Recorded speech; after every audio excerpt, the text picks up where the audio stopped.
Being productive is seductive. If you're a business owner, you're probably all too used to that feeling of being a firefighter, running from thing to thing, trying to solve a problem. And as soon as you solve that one, another one pops up. And all day long, you're dealing with emails and texts and tasks and people asking you questions. And then you look back on your week and you realize you really haven't accomplished much from a strategic perspective, any of the big things you wanted to get done, because you were just lost in the weeds doing the small stuff. At every point, it felt like you were doing the right thing. Someone needed something. You didn't want to keep them waiting. You didn't want to delay your own team.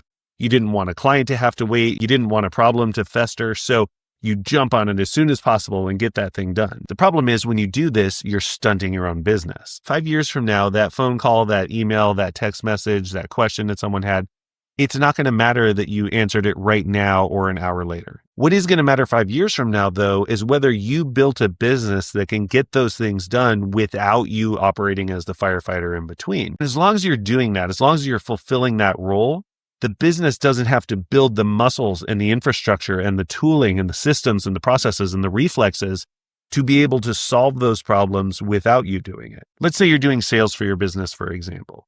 You might get off of a call and feel like you just don't have time to take notes because you got to hop on that next call. You're hustling.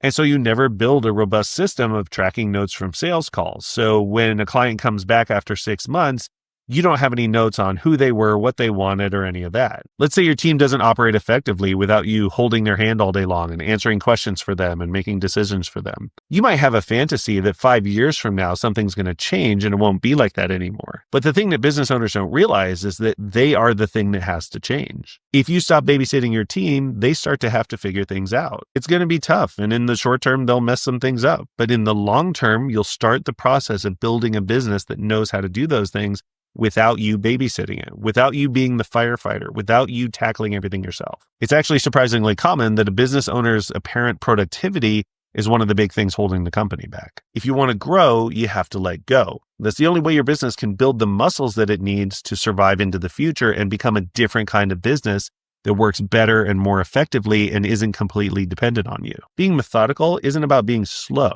It's about deciding how your business needs to run and then actually doing that. If you decide you're going to have the kind of business where you actually take notes after a sales call so that you can refer back to them later, then you do that every time. And whatever doesn't fit that can just wait. It has to wait. It has to learn how to wait. What's going to be the thing that you look back on and you were glad you did? Because that's the thing you need to do today. And it's probably not going to be taking all the important initiatives in your business and pushing them off so that you can respond to a text message, respond to an email, respond to a phone call, answer somebody's question right away.